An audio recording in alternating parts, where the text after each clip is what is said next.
श्री महालक्ष्मी अष्टकम्।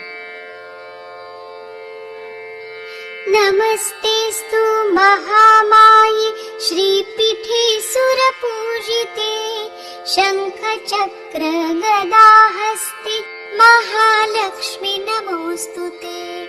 नमस्ते गरुडारूढे कोलासुरभयङ्करी, सर्वपापहरे देवी महालक्ष्मी नमोऽस्तुते। सर्वज्ञे सर्ववरदे सर्वदुष्टभयङ्करी, सर्वदुःखहरे देवी महालक्ष्मी नमोऽस्तुते। सिद्धिबुद्धिप्रदे देवी मुक्तिमुक्तिप्रदायिनी, मन्त्रमूर्ते सदा देवी महालक्ष्मी नमोऽस्तुते। आद्यन्तरहिते देवी आद्यशक्ति महेश्वरी, योगजे योगसम्भूते महालक्ष्मी नमोऽस्तुते।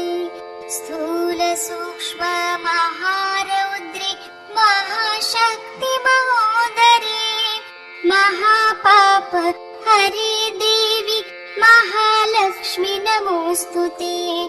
पद्मासन स्थिते देवी परब्रह्म स्वरूपिणी, परमेशे जगन्माता महालक्ष्मी नमोऽस्तुते।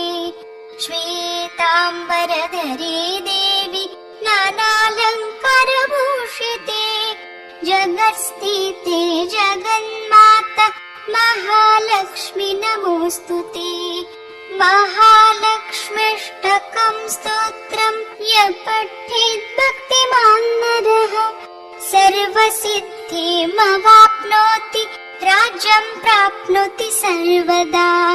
एककालं पठेन्नित्यं महापापविनाशनम्, द्विकालं यः पठेन्नित्यं धनधान्यसमन्वितः, त्रिकालं यः पठेन्नित्यं महाशत्रुविनाशनम्, महालक्ष्मीर्भवेन्नित्यं प्रसन्ना वरदा शुभा।